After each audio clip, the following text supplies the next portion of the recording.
नमस्कार, स्वागत है आप सभी का बी वेल्दी में। और मेरे साथ हैं यहाँ पर certified financial planner Poonam Rungta, जो आपके सवाल का जवाब आज देंगी। पूनम, स्वागत है आपका बी वेल्दी पर। Thank you, Swati. It's a pleasure to be talk to you, be with चलिए, you. शुरू करने के पहले एक डिस्क्लेमर दे देते हैं हम लोग इनको पूनम, कि बी वेल्दी जो ये चैनल है, ये सिर्फ एजुकेशन पर्पस के लिए चैनल है। यहाँ पर जो भी बातें आज हम करेंगे वो किसी भी तरीके से उसको रेकमेंडेशन आप मत समझिएगा। ये सिर्फ आपको सलाह दी जा रही है, इन द सेंस आपके सवाल के जवाब दिए जा रहे हैं, आपकी उलझन को दूर करने की कोशिश है। तो इसको रेकमेंडेशन नहीं समझिएगा। अगर कुछ फैसला लेते हैं आप निवेश का, ये सारी बातें सुनकर, तो पहले अपना दिमाग लगाइएगा या फिर किसी एडवाइजर के पास एक बार जाकर उनसे सलाह ले लीजिएगा। सवाल है आज हमारे पास गिरी जी का। लिखा है कि हम अक्सर सुनते हैं कि बच्चों के नाम पर सीधे निवेश करना चाहिए ताकि इन्वेस्टमेंट ट्रैक करना आसान हो और बच्चों को भी फिनेंशियल रिस्पॉन्सिबिलिटी सीखने को मिले। लेकिन सवाल असली ये है कि ऐसा करना प्रैक्टिकली कैसे होता है, कौन कौन से डॉक्यूमेंट्स या उसके लिए प्री रिक्विजिट्स चाहिए होते हैं और प्रोसेस क्या है। साथ ही एक और कंफ्यूजन है, ये कई बार ग्रैंड पेरेंट्स या फिर रिलेटिव्स बच्चों को बड़ी रकम देना चाहते हैं, लेकिन अगर वो पैसे एफडी या किसी इन्वेस्टमेंट में लगते हैं तो उस पर जो इंटरेस्ट मिलता है, उसका जो टैक्स आता है, देनदारी, वो पेरेंट्स पर ही आता है। तो ऐसे केसेस में टैक्स की कैलकुलेशन कैसे होती है, अगर वो पैसा म्यूचुअल फंड्स या दूसरे ऑप्शन में इन्वेस्ट किया जाए तो किसके नाम पर टैक्स लगेगा। थोड़ी क्लैरिटी मिल जाए इस पूरे प्रोसेस पर तो काफ़ी मदद मिलेगी ज़रूर। और मुझे ना, जैसे ये बात बोली ना कि जो ग्रैंड पेरेंट्स देते हैं या फिर रिलेटिव देते हैं, तो मुझे बचपन याद आ गया जहाँ नानी देती थी पैसा। हम लोग नहीं नहीं नहीं नहीं नहीं नहीं नहीं नहीं चाहिए, नहीं चाहिए, लेकिन अंदर से होता था मन, हाँ हाँ दीजिए दीजिए, कितना मिल रहा है, कितना मिल रहा है, वो देखना। बट एनीवे, वो उस वक्त तो मेरी माँ लेती थी पैसे और बोलती थी मैं संभाल के रखूंगी इस पैसे को। और हम लोग सोचते थे, अब समझ में आता है कि वो जो पैसा मम्मी के पास जाता था उस पे साइलेंटली लिखा होता था कि ये mutual funds are investment to market risk, ये वापस नहीं आने वाला पैसा है आपके पास। चले, तो बताएं कि बच्चे के नाम पर अगर निवेश करना है जी। तो हमारे सामने विकल्प क्या क्या है और प्रोसेसेस क्या क्या है।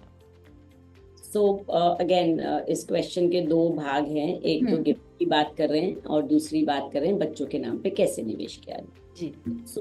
बच्चों के नाम पे जब हम निवेश की बात करते हैं तो नेचुरली बच्चे यानी हम 18 साल से नीचे के इंडिविजुअल की बात करें जो माइनर हैं। जी। माइनर्स को डायरेक्टली निवेश करना अलाउड नहीं है, बट हाँ वो कर सकते हैं। उनके नाम पे निवेश होगा किसी गार्डियन की मदद से। हम्म। यानी आप अपने पेरेंट्स को गार्डियन बना लें, या मदर या फादर, वो आपके प्राइमरी होल्डर होंगे और आप उनके साथ मिलके, यानी आपके पेरेंट्स की जो भी गार्डियन होगा उसकी केवाईसी यानी नो योर कस्टमर नॉर्म्स जो है, यानी पैन कार्ड, आधार कार्ड, उसकी मदद से आप अपने बच्चे का अकाउंट खोलेंगे और उसके थ्रू आप म्यूचुअल फंड में निवेश कर सकते हैं। यानी आप एसआईपी करना चाहें या आप लमसम करना चाहें तो बच्चे के अकाउंट से ही निवेश होगा। तो जब भी आप पैसा चाहेंगे रिडम्पशन भी बच्चे के अकाउंट से होगा। मगर जब आप सेल करेंगे और जो गेन होगा उसका टैक्स आपको भरना पड़ेगा, क्योंकि बच्चे की खुद की इनकम जैसे नहीं है वैसे ही बच्चा टैक्स भी नहीं भर सकता।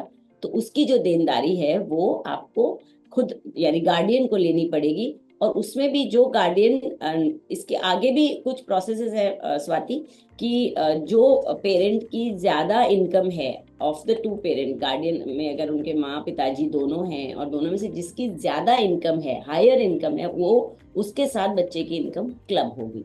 तो हाँ, आप समझ लें ये। दूसरा, अगर आप म्यूचुअल फंड से हटके, क्योंकि ये बड़ा हमारे इंटरेस्टिंग है, लेकिन कि जिसकी ज्यादा इनकम होगी उसी में ऐड क्यों होती है भाई, कम वाले में ऐड होगी तो ज्यादा या बेहतर तो नहीं है। उसके पीछे लॉजिक ये है कि नॉर्मली नॉर्मली हमारे यहाँ जो लूपहोल्स है इनकम टैक्स पे करने के, इनकम टैक्स के अंदर, उसमें हम ज्यादा इनकम वाले कम इनकम की तरफ, जिनकी इनकम नहीं है उन्हें पैसे ट्रांसफर कर देते हैं, फिर एक अलग फाइल बना देते हैं और टैक्स की एक टैक्स बचत होता है और एक टैक्स की चोरी होती है।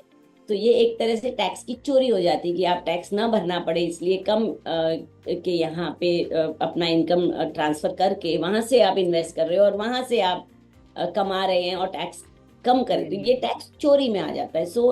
इनकम टैक्स में जो लूपहोल्स हैं उसको धीरे धीरे पकड़ा जा रहा है और धीरे धीरे ये चीजें चेंजेस आ रहे हैं।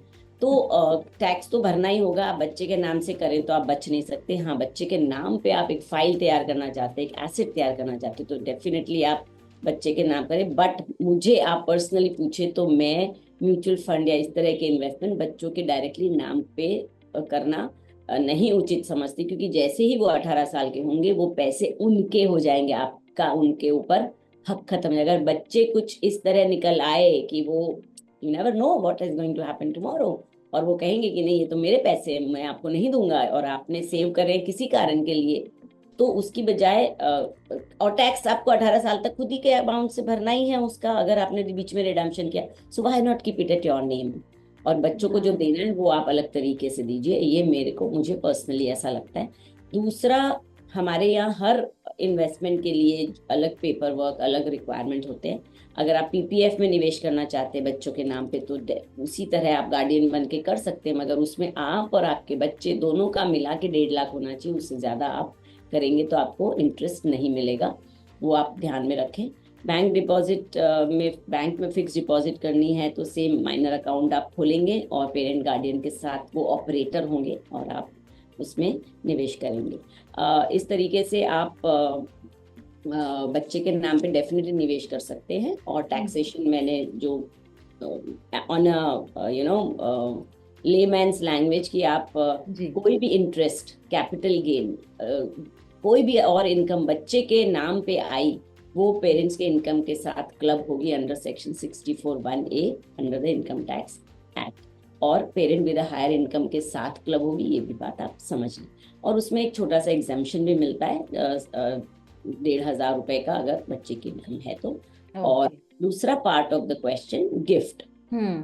गिफ्ट बच्चे को किसी रिलेटिव से मिल रहा है, उसमें एक हायरार्की है, लीनियर कि नानी, नाना, दादी, दादा, चाचा, शायद चाची से नहीं है, बहन, भाई, इस तरीके की जो लीनियर रिलेटिव्स की जो लिस्ट है, उसके तहत बच्चों को कितने भी अमाउंट का इंटरेस्ट आप गिफ्ट की तरह आप ले सकते हैं, उसमें बच्चे को टैक्स नहीं भरना पड़ेगा, बिकॉज जिन्होंने गिफ्ट दिया है वो टैक्स पेड मनी में से दिया है। सो डबल टैक्सेशन नहीं है, मगर उसमें से आपने अर्निंग करी है, इनकम अर्न किया है, तो वो पेरेंट्स की इनकम के साथ क्लब। और जिसकी ज्यादा इनकम है दोनों पेरेंट्स में से, उसके इनकम में उसको, क्लब होगा। और अगर आपको टैक्सेशन से बचना है, आपको नहीं पे करना है, तो wait for the child to become 18 years of age. वो जब 18 साल के हो जाएंगे तब वो खुद से अपनी फाइल में से टैक्स का प्रावधान होगा। ओके। चलिए, ये तो बहुत ही इंटरेस्टिंग बात है और थोड़ी सी मजेदार बात भी है। और स्वाति, एक चीज और मैं ऐड करूंगी। जी। जब अगर आप बच्चे के नाम पे कोई तरह का निवेश करना चाहते हैं, जो एक इमोशनल वैल्यू होती है, डेफिनेटली करिए आप, पर कोशिश करिए ऐसे प्रोडक्ट का जो अक्रूवल बेसिस पे आपको इंटरेस्ट चार्ज नहीं कर रहा है, टैक्स नहीं चार्ज कर रहा। फॉर एग्जाम्पल, आप बैंक में एफडी रखते बच्चे के नाम पे, माइनर खोल लेंगे, आप गार्डियन बन जाएंगे, और जो इंटरेस्ट आएगा उस पे टैक्स आपको भरना पड़ेगा, राइट?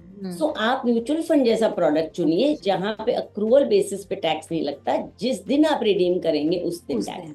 दैट्स अ वेरी तो इंटरेस्टिंग पॉइंट। या सो और आप, अगर बच्चों को सिखाना भी है तो बेहतर है कि आप उनके लिए पूरा का पूरा निवेश उनके नाम पे करने से अच्छा है कि आप 500 1000 की एसआईपी उनके नाम पे कर लीजिए। अगर आपको सिखाना है तो शुरू से ये बहुत ही सुपर कॉन्सेप्ट है, सिखाना ही चाहिए। हम्म। आप उनको पॉकेट मनी दीजिए, उसमें से हम्म। उन्हें बजटिंग करना सिखाइए, सेविंग करना सिखाइए, फिर निवेश करना सिखाइए। तो वो अपने पॉकेट मनी को ग्रो होते देखेंगे, तो उनकी जो विचारधारा है, कोर वैल्यूज में सेविंग और राइट इन्वेस्टमेंट आ जाएगा, which will help them grow up in a very responsible human. Absolutely. Thank you so much Poonam. इस एक्चुअली ये भी जो पूरी बात ये है बच्चों के नाम पे निवेश, इसको लेके बहुतों में बहुत उलझन होती है। And I love you for this. आप इतने प्यार से इसको ब्रेक डाउन कर देती हैं कि किसी को भी समझ में आ जाए। एंड आई एम 110% श्योर कि जिन्होंने ये सवाल पूछा है, इनका नाम था गिरी, गिरी जी को, कि सारी उलझनें आज दूर हो गई होंगी। और अगर आपके मन में भी इस तरह के सवाल हैं तो आपको कहाँ भेजना है वो सवाल, आप कमेंट कर सकते हैं, जाहिर सी बात है। और हमारा व्हाट्सएप नंबर, हमारी ईमेल आईडी दोनों आपकी स्क्रीन पर फ्लैश हो रहा है। प्लीज़ वहाँ पर आप हमें सवाल भेजें, और ये डिटेल्स आपको डिस्क्रिप्शन बॉक्स में भी मिल जाएंगी। जाने के पहले मेरी तरफ से भी शुक्रिया पूनम, और हम चाहते हैं कि हमारे सारे व्यूअर्स जो देख रहे हैं वो प्लीज़ कमेंट सेक्शन में जाके पूनम को थैंक यू बोलें। और याद रखिए कि आप हैं मेरे यानी स्वाति के साथ, और हम सब हैं बहुत ही सावधानी और समझदारी के साथ अमीर बनने के सफर पर। वक्त देने के लिए बहुत बहुत शुक्रिया। आप सभी को बहुत सारा प्यार और दुलार। Stay blessed, healthy and be wealthy.